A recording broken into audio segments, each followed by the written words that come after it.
기도하시겠습니다.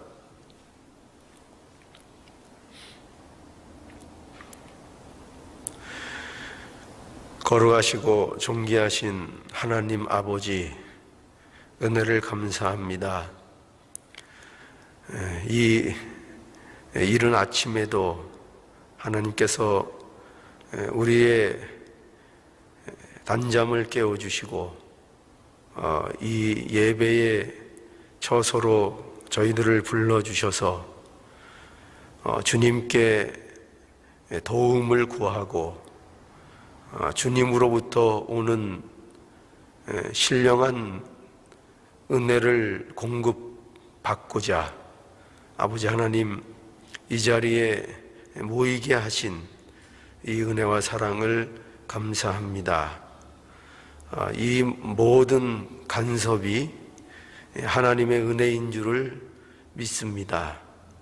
아버지 하나님, 오늘도 하나님 앞에 하나님의 자녀들이 말씀을 들을 때에 하나님의 말씀을 통해서 우리의 마음을 깨워주시고 이 말씀을 통해서 우리의 삶이 더욱더 풍성해지는 놀라운 은혜가 임할 수 있기를 간절히 원합니다.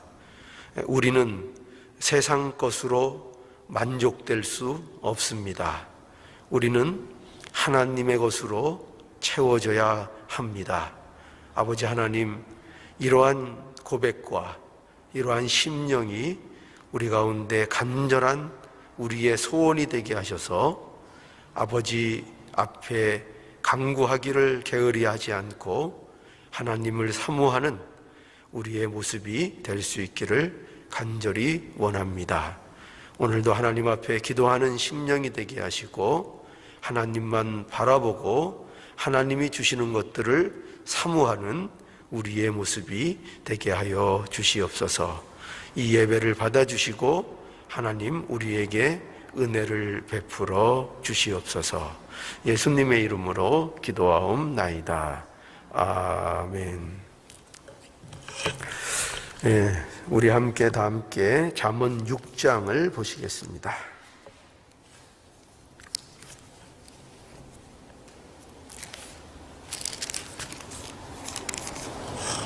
잠언 6장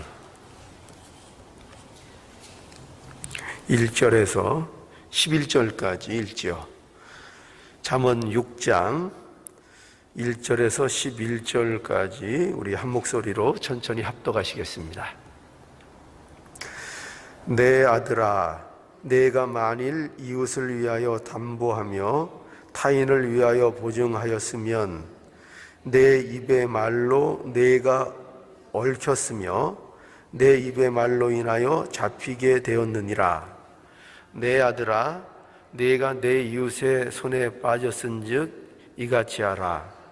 너는 곧 가서 겸손히 내 이웃에게 간구하여 스스로 구원하되 내 눈으로 잠들게 하지 말며 등꺼풀로 잠기게 하지 말고 노루가 사냥꾼의 손에서 벗어나는 것 같이 새가 그물 치는 자의 손에서 벗어나는 것 같이 스스로 구원하라. 게으른 자여, 개미에게로 가서 그 하는 것을 보고 지혜를 얻으라. 개미는 두령도 없고 간역자도 없고 주권자도 없으되 먹을 것을 여름 동안에 예비하며 추수 때에 양식을 모으느니라. 게으른 자여, 내가 어느 때까지 눕겠느냐? 내가 어느 때에 잠이 깨어 일어나겠느냐? 좀 더 자자, 좀 더 졸자, 손을 모으고 좀 더 눕자 하면 내 빈궁이 강도같이 오며 내 공핍이 군사같이 이르리라. 11절까지 함께 봉독했습니다. 이 잠언의 그 6장의 말씀에는요, 실제적인 그 교훈이 몇 가지 담겨 있습니다. 그래서 거기 보면 우리가 잘 익숙한 그 단어죠. 담보라는 내용이 나오고 이제 보증이라는 것이 나오고 그리고 그 6절에 보면은 이제 게으른 자여 또 게으름에 대해서 나오고 또 오늘 본문에 읽지는 않았지만 그 12절부터 마지막 절에는 그 다툼이라는 그 주제가 나타납니다. 그래서 이러한 그 내용들은 전부 다 어떤 내용들인가 하면은 우리의 그 실제 삶 속에서 어떤 이제 가정이라든지 아니면 뭐 그 신앙 공동체라든지 아니면 그 지금 이 잠언의 그 배경이 되고 있는 어떤 뭐 이스라엘 나라의 그 문제라든지 어떤 그 것이 되었든 간에 그 공동체 안에 그 공동체가 유지되고 그 공동체가 그 훼손되지 않기 위해서 그 지켜야 할 또는 어떤 실제적으로 조심해야 될 그런 내용들을 이제 실제적으로 교훈하는 그런 내용으로 여기 등장을 하는 겁니다. 이제 거기에 등장하는 내용이 이제 담보, 보증의 문제, 또 게으름의 문제, 다툼의 문제. 그러니까 이런 내용들은 전부 다 그 공동체를 해치는 그 요소들이죠. 우리가 가정에서도 당장 그 쉽게 가정의 예를 들어도 한 가정이 어떤 그 이 보증 문제, 그렇죠? 우리가 혹시 여기 가운데서도 보증 쓰셨다가 곤란을 당하신 분이 없으신지 모르겠어요. 어쨌든 개인적인 그 개인사를 봐도 가정사를 봐도 많은 가정들이 실제로 이 보증 문제로 인해서 굉장히 곤란을 겪는 그런 가정들이 있는 것이 사실이고, 그래서 이 문제로 인해서 심지어는 가정이 깨지기도 하고 큰 불화를 겪게 되는 이런 일들이 실제로 생기곤 합니다. 그리고 또 이 게으름의 문제도 마찬가지죠. 한 가정 안에 또 어떤 개인에게 이 게으름이라는 것은 그 가정을 해치는, 도움이 전혀 되지 않고 여기 그 마치 그 빈궁이 강도같이 오고 공핍이 군사같이 이른다라고 해서 그 결말이 그 좋지 않은 이런 것을 우리에게 분명하게 보여주고 있고, 다툼의 문제도 마찬가지죠. 다툼도 그 다툼이 있게 되면은 그 공동체나 가정이 그 뭔가 제대로 유지되지 않는 그런 해악을 끼치는 요소가 될 수 있다는 것입니다. 그래서 우리는 이러한 그 실제적인 교훈으로서 이제 담보의 문제, 이런 자기가 책임질 수 없는 이런 문제에 대해서 우리가 조심해야 되겠고, 또 게으름의 문제, 또 다툼의 문제를 우리가 실제적으로 조심하는 그런 모습이 우리에게 있어야 할 것을 이제 교훈합니다.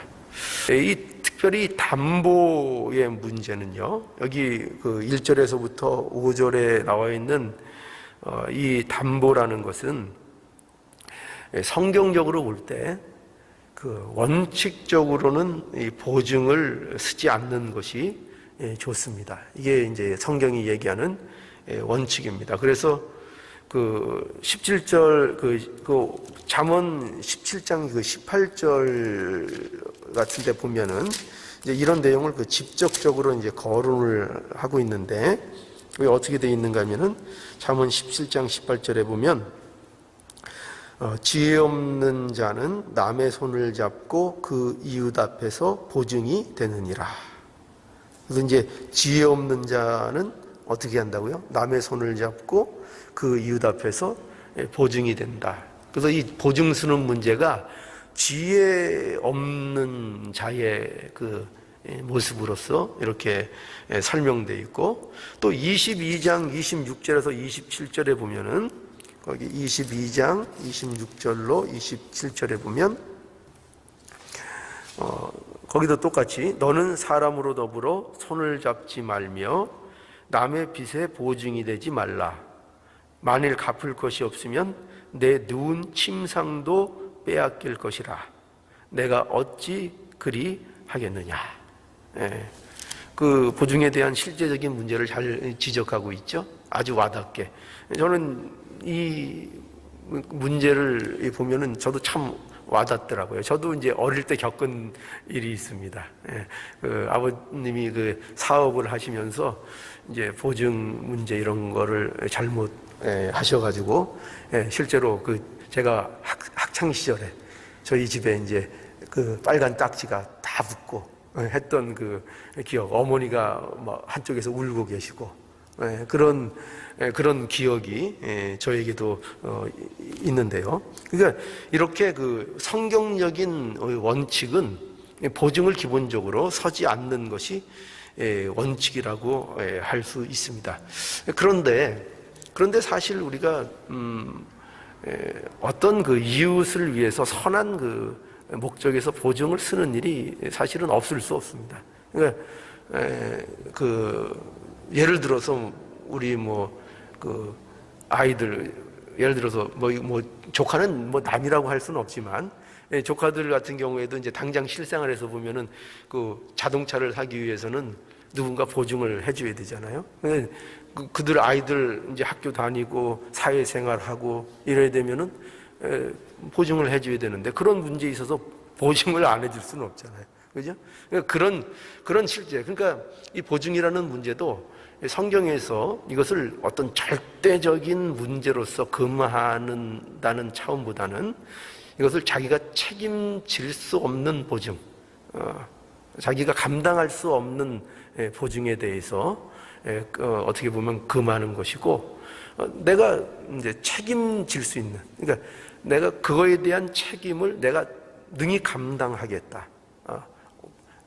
최악의 경우 내가 그것을 감당할 책임과 내가 각오가 돼 있으면 보증을 서주는 거, 남을 위해서 해주는 것이 뭐가 문제가 되겠습니까? 이제 그것이 이제 지나치고 잘못되고 책임질 수 없는 선에서 이루어지고 하다 보니까 가정이 파탄되고 이런 일 때문에 이제 문제가 되는 거죠. 그러니까 자기가 해줄 수 있는 선한 차원에서의 보증, 자기가 감당할 수 있는, 그러니까 책임을 지겠다는 각오로 돈 빌려주는 것도 마찬가지인 것 같아요.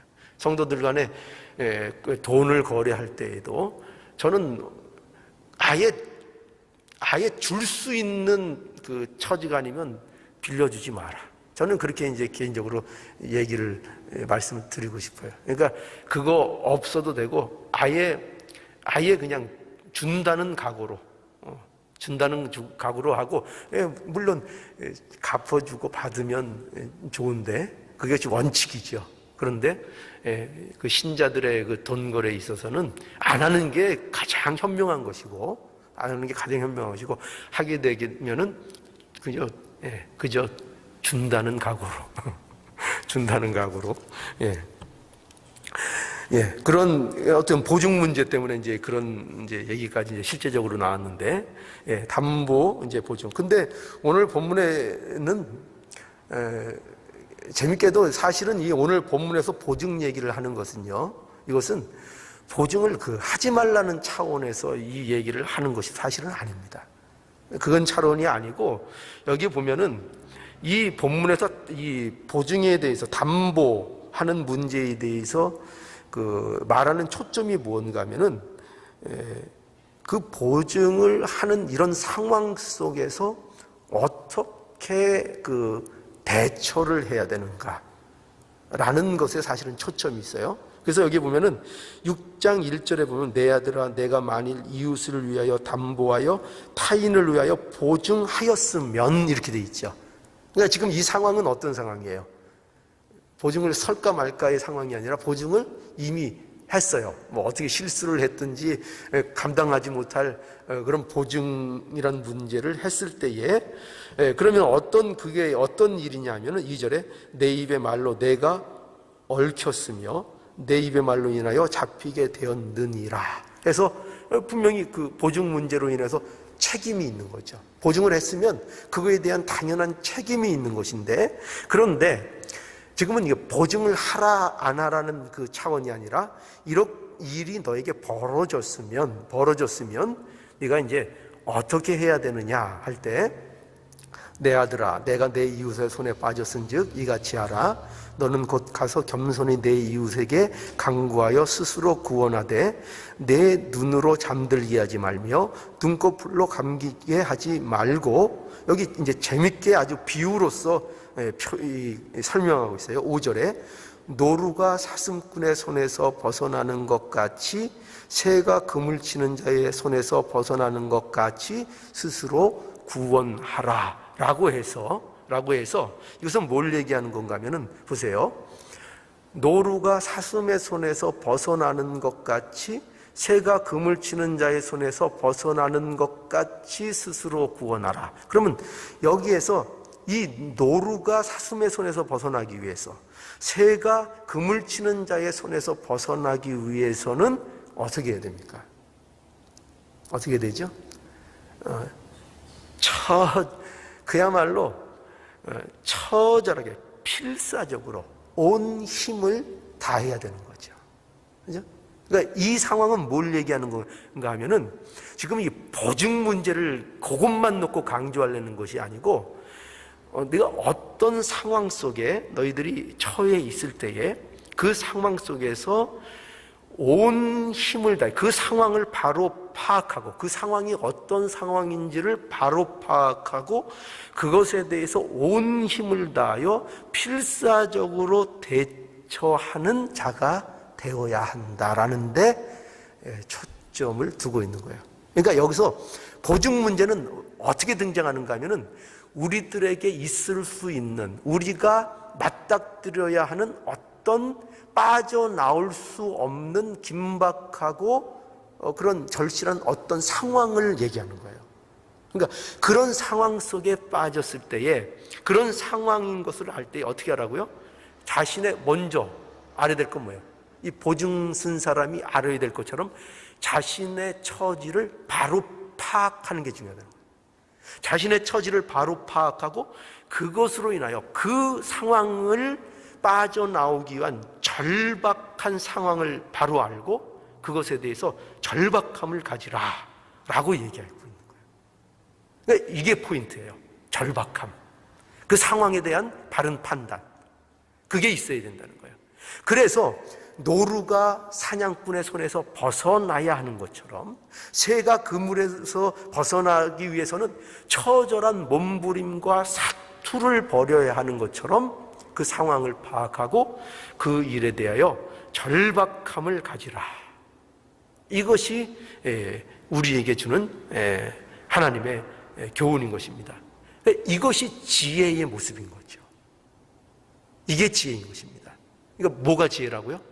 상황을 바로 인식하는 것. 내가 지금 어떤 상황 속에 있는가? 내가 지금 어떤 일 가운데 빠져 있는가? 그리고 그 상황 속에서 가만히 있는 게 아니고 멍청하게 가만히 있는 것이 아니고 어떻게 된다고요? 빠져나오기 위하여 내가 할 수 있는 온 힘을 기울이는 그 절박함, 그것을 가지고 있는 것. 그러니까 이것이 무엇과 대조되는가 하면요, 음녀의 모습과 또 그 음녀에게 빠진 자의 모습과 대조가 되는 거죠. 어떻게 대조가 되느냐?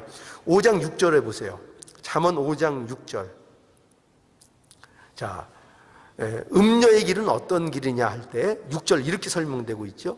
그는 생명의 평탄한 길을 찾지 못하며 자기 길이 든든치 못하여도 그것을 어떻게 한다고요? 깨닫지 못하느니라. 음녀의 특징이 뭐냐면 멸망의 길을 자신이 가는 것임에도 불구하고 그것이 멸망의 길인 것을 모르는 데 있어요. 그리고 그 음녀의 유혹에 빠져 있는 자들이 가는 길도 그와 같다는 거죠. 모르는 거예요. 자기가 어떤 멸망, 곧 멸망으로 치달리는 그 길, 그 끝이 멸망임에도 불구하고 그 길을 가는데 그 길이 자기가 어떤 길을 가는지에 대해서 전혀 인식하지 못해요. 그 인식하지 못한다는 건 뭐예요? 절박함이 없다는 거예요. 뭐에 대한 절박? 그 길로부터 벗어나고자 하는 절박함이 없어요. 절박함이 없어요. 여러분, 제가 늘 그 공부 잘하는 애, 못하는 애, 제가 꼭 말 자주 드리죠. 공부 잘하는 아이와 못하는 아이의 차이점이 뭐라고요? 절박함이 없어요. 공부 못하는 애들은 절박함이 없어요. 근데 공부를 잘하는 아이들은 절박함이 있어요. 공부를 해야 한다는 절박함이 있어요.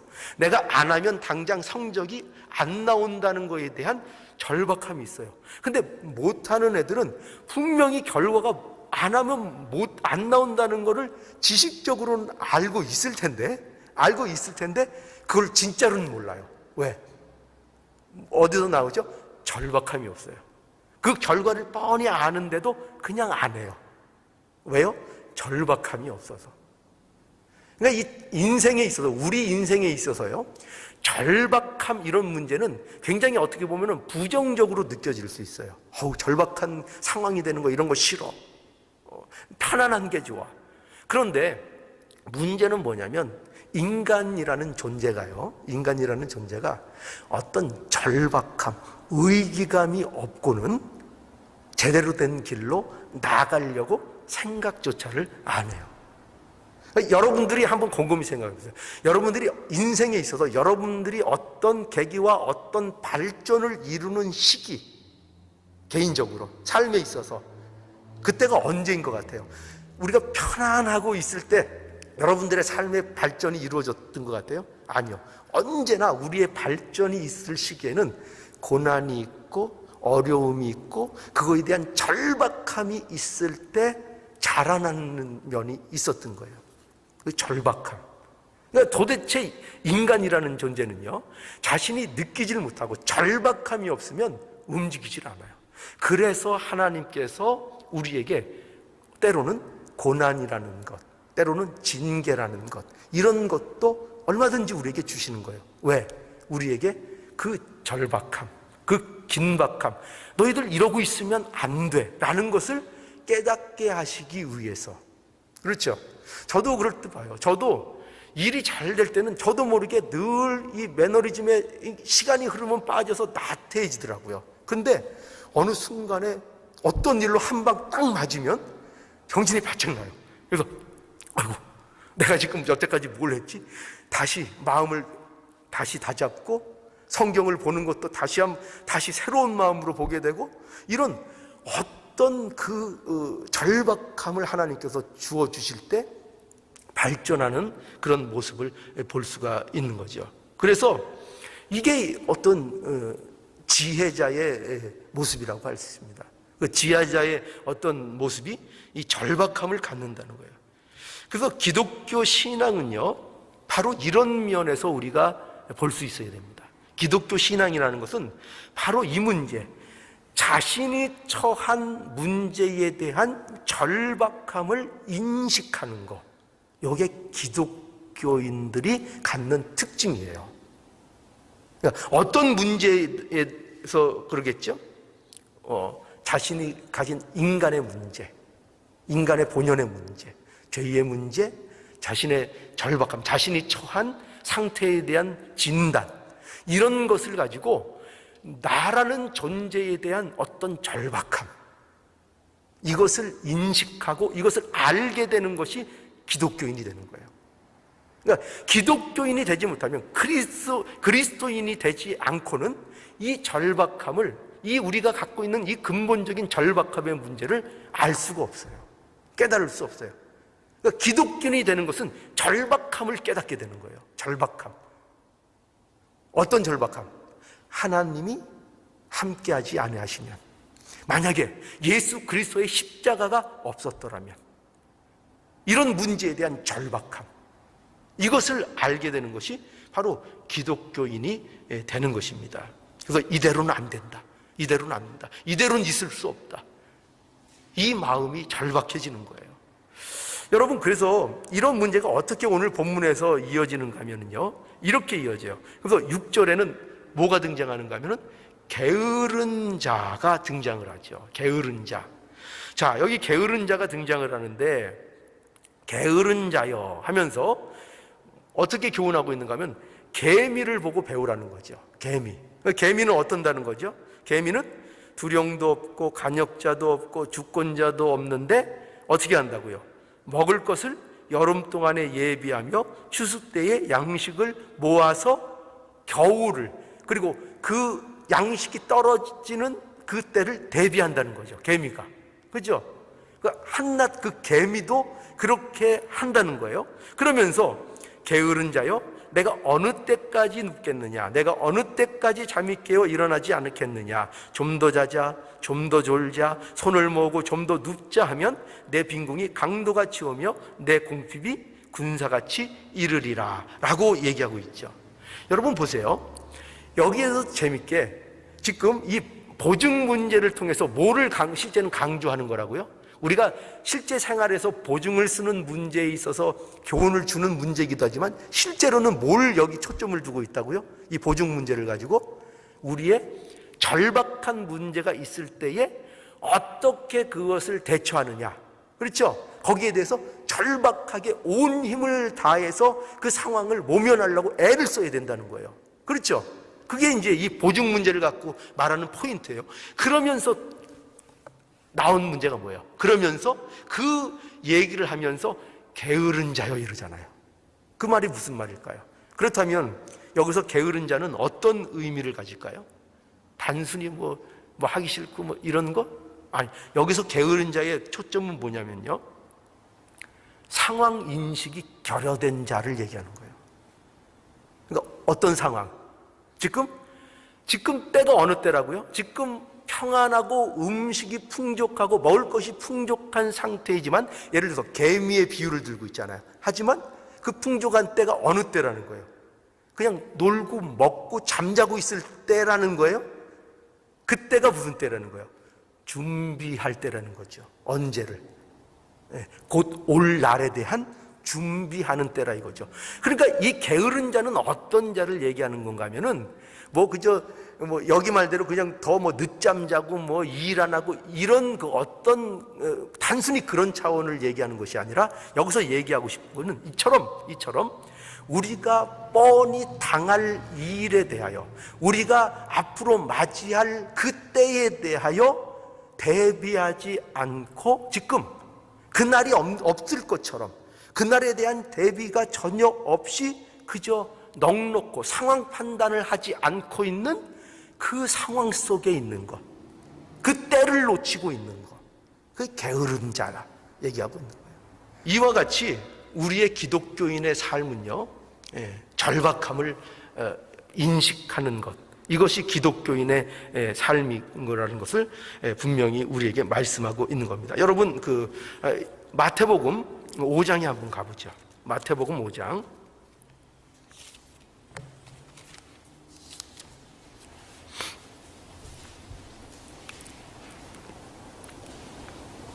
마태복음 5장 4절. 자, 우리 함께 읽어볼까요? 5장 4절. 시작. 애통하는 자는 복이 있나니 저희가 위로를 받을 것이며. 애통하는 자가 복이 있다고 하죠. 여기 애통하는 자가요, 무엇에 대한 애통일까요? 이 애통이라는 말이요, 오늘 이제 본문과 연결돼서 얘기하면은 이 애통이 절박함을 아는 거예요. 뭐에 대한 거예요? 자신의 절박함. 무엇에 대해서 애통하는 거죠? 죄의 문제에 대해서 애통하는 거죠. 죄에 대해서, 자기 문제에 대해서, 자신의 처지에 대해서 바로 아는 자만이 이 절박함이 있는 거예요. 그러니까 기독교인이 된 자만이 이 절박함이 있는 거죠. 이 절박함. 그래서 애통해 하는 것이 이제 복이라, 이것이 우리에게 말씀하고 있는 것이고, 마태복음 9장에도 보면은요, 9장 13절에 예수님께서 이런 말씀을 하셨어요. 너희가 가서 내가 긍휼을 원하고 제사를 원치 아니하노라 하신 뜻이 무엇인지 배우라. 내가 의인을 부르러 온 것이 아니요 죄인을 부르러 왔노라. 그죠? 여기서 죄인, 자기가 죄인은 누굴 얘기하는 걸까요? 자기가 죄인인 것을 아는 사람들을 얘기하는 거예요. 절박한 문제죠. 이 죄의 문제. 그걸 깨달은 사람. 그러니까 내가 얼마나 죄인이며 하나님 앞에 의를 행할 수 없는 존재인가를 깨닫고 이러한 자신에 대한 절박함을 가진 사람, 그 사람이 죄인인 거죠. 여기서 말하는 그 죄인을 위해서 왔다는 거예요. 그 죄인. 여러분 누가복음 18장으로 한번 가보죠. 누가복음 18장 9절부터 제가 읽겠습니다. 여기 바리새인과 세리의 여러분 잘 아는 기도입니다. 이 기도의 내용을 한번 보세요. 또 자기를 위롭다고 믿고 다른 사람을 멸시하는 자에게 이 비유로 말씀하시되 두 사람이 기도하러 성전에 올라가니 하나는 바리새인이요 하나는 세리라. 바리새인은 서서 따로 기도하여 가로되 하나님이여 나는 다른 사람들 곧 토색, 불의, 간음을 하는 자들과 같지 아니하고 이 세리와도 같지 아니함을 감사하나이다. 나는 일회에 2번씩 금식하고 또 소득의 11조를 드리나이다 하고 세리는 멀리 서서 감히 눈을 들어 하늘을 우러러 보지 못하고 다만 가슴을 치며 가로되 하나님이여 불쌍히 여기소서 나는 죄인이로소이다 하였느니라. 내가 너희에게 이르노니 이 사람이 저보다 의롭다 하심을 받고 집에 내려갔느니라. 무릇 자기를 높이는 자는 낮아지고 자기를 낮추는 자는 높아지리라 하시니라. 이게 우리 잘 아는 대로 바리새인의 기도와 세리의 기도죠. 그러니까 상황적으로 볼 때, 이 시대적으로 볼 때, 우리 세상적인 관점에서 볼 때 여기서 누가 의인이고 누가 죄인입니까? 당연히 바리새인이 의인이죠.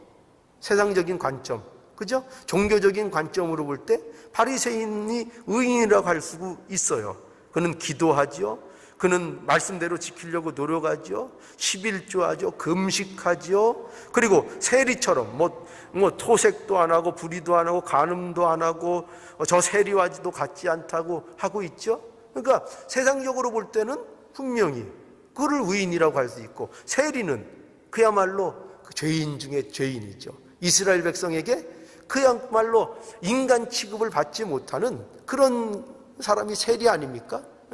자기들을 지배하는 그 원수에게 붙어서 그 이익을 챙겨서, 그것도 자기 민족의 것을 세금으로 책복해서 그것으로 부를 누리는 그런 사람들이 그 세리가 아닙니까? 그러니까 얼마나 그들에게 객관적으로 나쁜 죄인이에요. 그런데 여기 기도할 때 바리새인은 자기를 내세우고 자기의 어떤 종교적인 의식, 자기가 한 것을 내세워서 하나님 앞에 떳떳이 기도하고 있고, 세리는 어떻게 기도했어요?